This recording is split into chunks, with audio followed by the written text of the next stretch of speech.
ಅವರಿಬ್ಬರು ಒಬ್ಬ ತಂದೆಯ ಮಕ್ಕಳು. ಹಲ್ಲೆಲೂಯಾ.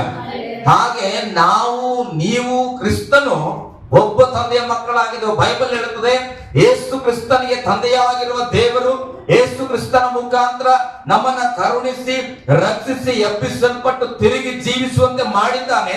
ಅದಕ್ಕೆ ಬೈಬಲ್ ಹೇಳುತ್ತದೆ ಪೇತ್ರನ ಪತ್ರಿಕೆಯಲ್ಲಿ, ನೀವು ಸಹಬಾಧ್ಯತೆಯನ್ನ ಎದುರು ನೋಡುವವರಾಗಿರಬೇಕು. ಹಲ್ಲೆಲೂಯಾ. ಯೇಸು ಸ್ವಾಮಿಗೆ ಪರಲೋಕದಲ್ಲಿ ದೇವರ ಬಲಪಾಸದಲ್ಲಿ ಒಂದು ರಿಸರ್ವೇಶನ್ ರೆಡಿ ಆಗಿದ್ರೆ, ನಾನು ವಿಶ್ವಾಸ ಮಾಡ್ತೇನೆ ಆತನನ್ನ ನಂಬಿ ಆತನ ಮಾರ್ಗದಲ್ಲಿ ನಡೆಯುವ ನನಗೂ ಸಹ ಯೇಸುವಿನ ಬಲಪಾಸದಲ್ಲಿ ಒಂದು ಸೀಟು ರಿಸರ್ವ್ ಆಗಿದೆ. ಹಲ್ಲೆಲೂಯಾ. ನಿಮಗೂ ಆಗಿದೆ ಅಂದ್ರೆ ಒಂದು ಆಮೇಲೆ ಹೇಳ್ಬೋದು. ಹಲ್ಲೆಲೂಯಾ. ನಾನು ಹೇಳ್ತೇನೆ, ಅಲ್ಲೇ ರಿಸರ್ವ್ ಆಗಿರುವಾಗ ಇಲ್ಲಿ ರಿಸರ್ವ್ ಬಗ್ಗೆ ಯಾಕೆ ಚಿಂತೆ ಮಾಡೋದು? ಹಲ್ಲೆಲೂಯಾ.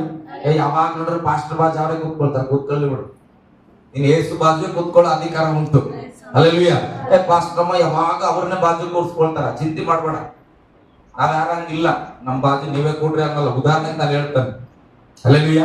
ನನ್ನ ಪಕ್ಕ ಇವ್ರೇ ಕೊಡ್ಬೇಕು ಹಂಗೇನಾದ್ರು ಮಾಡ್ತೇವ ನಮ್ಮ ಸಭೆಯಲ್ಲಿ? ಇಲ್ಲ, ನನ್ನ ಪಕ್ಕ ದಿನಕರೇ ಕೊಡ್ಲಿ ಅಂತವ, ಯೇಸುವಣ್ಣನೇ ಕೊಡ್ಲಿ ಅಂತವ? ಇಲ್ಲ. ಪಾಸ್ಟರ್ ಏನಾದ್ರು ಅಂತಾರ? ಇಲ್ಲ, ನನ್ನ ಪಕ್ಕ ಅಶ್ವಿನಿ ಯಾವಾಗ